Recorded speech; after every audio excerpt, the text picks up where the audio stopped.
जय हिंद दोस्तों, कैसे हैं आप सभी। तो चलिए दोस्तों स्टार्ट करते हैं हिस्ट्री स्पेशल। तो आपको पता ही है हिस्ट्री की कैसी क्लास चल रही है। पहली क्लास में इसके बारे में मैंने फुल जानकारी दे दी थी। यानी कोई सा भी एग्जाम हो जिसमें हिस्ट्री पूछी जाती है, ठीक है, तो उसमें दोस्तों आप आसानी से कर सकते हैं। ठीक है, एक भी क्वेश्चन नहीं कटेगा हिस्ट्री का। मैं बिल्कुल दोस्तों जीरो से हीरो तक की हिस्ट्री पढ़ाने जा रहा हूँ। ठीक है, चलिए देखते हैं। पहला क्वेश्चन है आज की क्लास का, विजयनगर साम्राज्य का अवशेष कहां से मिलता है।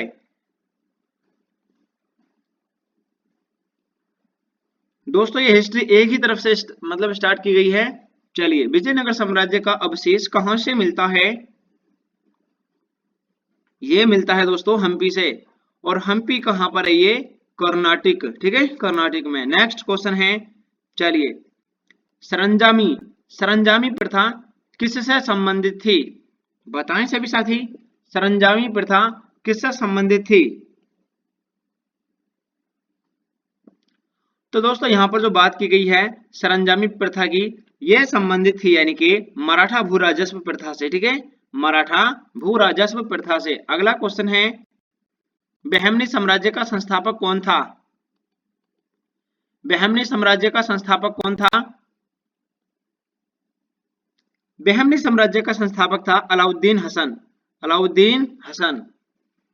चलिए नेक्स्ट क्वेश्चन देखते हैं, भारत में कागज का प्रयोग कब से प्रारंभ हुआ था। भारत में कागज का प्रयोग कब से प्रारंभ हुआ था। यह हुआ था दोस्तों 12वीं शताब्दी में। ठीक है, 12वीं शताब्दी से प्रारंभ हुआ है ये। चलिए नेक्स्ट क्वेश्चन है,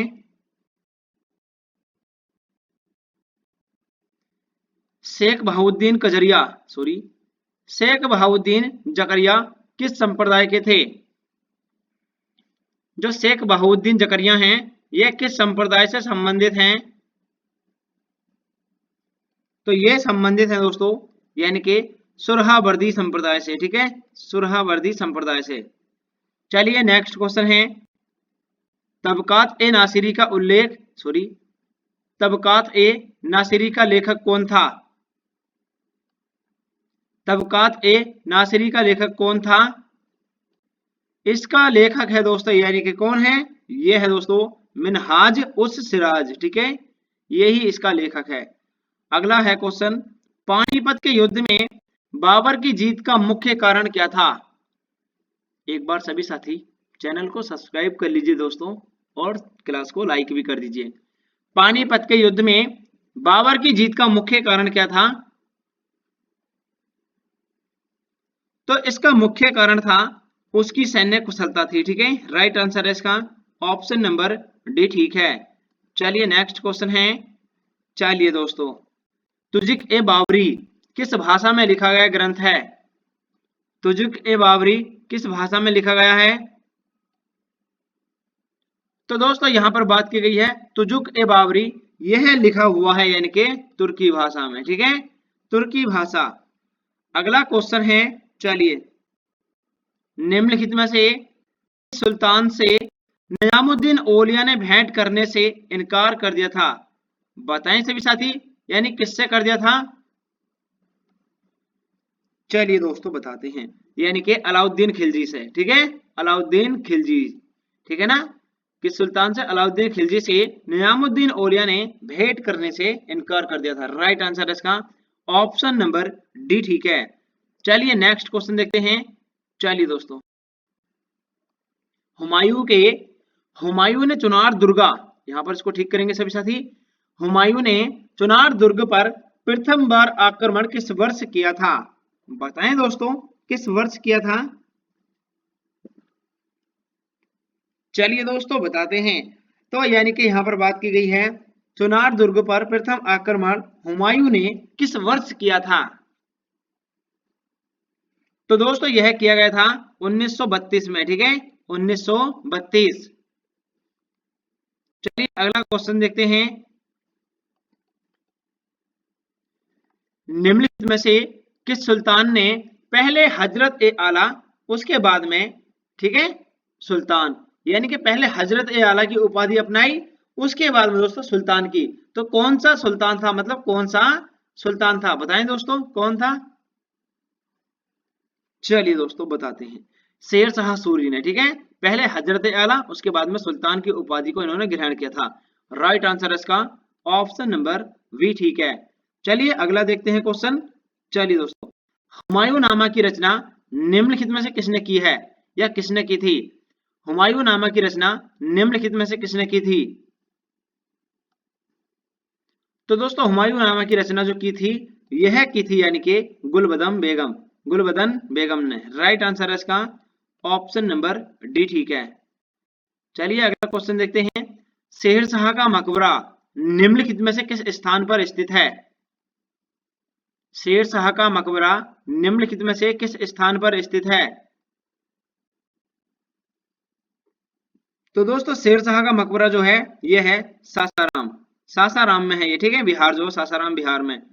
option number B. Next question है, हल्दी घाटी के युद्ध में महाराणा प्रताप की सेवा, सॉरी,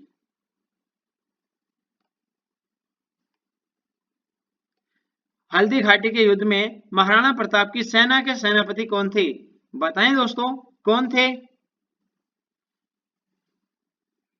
तो ये थे दोस्तों, यानी कि कौन थे? हकीम खान, ठीक है, कौन थे? हकीम खान थे सेना के सेनापति। नेक्स्ट क्वेश्चन है, इसको थोड़ा छोटा कर लेते हैं। निम्नलिखित में से किस मुस्लिम शासक ने तीर्थ यात्रा पर यानी तीर्थ यात्रा कर समाप्त कर दिया था? बताएं दोस्तों किस यात्री ने किया था? चलिए दोस्तों बताते हैं। तो वह मुस्लिम शासक कौन था जो तीर्थ यात्रा कर समाप्त कर दिया था? तो ये है दोस्तों, यानी कि कौन था? ये था दोस्तों अकबर, ठीक है, अकबर था। चलिए नेक्स्ट क्वेश्चन है, एतमा उद्दौला का मकबरा आगरा में किसने बनवाया था? एतमा उद्दौला का मकबरा आगरा में किसने बनवाया था? तो दोस्तों एतमा उद्दौला का मकबरा जो बनवाया था, ये बनवाया था दोस्तों नूरजहां ने, ठीक है, नूरजहां ने बनवाया था। चलिए नेक्स्ट क्वेश्चन देखते हैं। क्वेश्चन नंबर नेक्स्ट,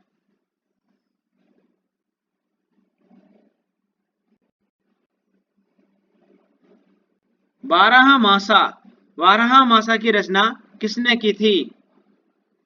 बारह मासा की रचना निम्नलिखित में से किसने की थी?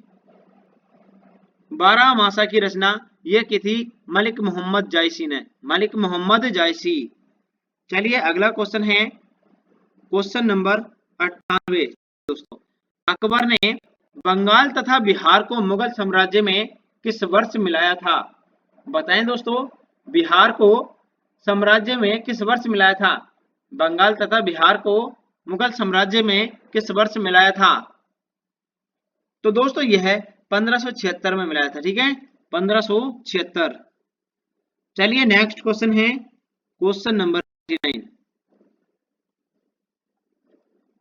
भारत में किसके शासन काल में इंग्लिश ईस्ट इंडिया कंपनी का गठन हुआ था?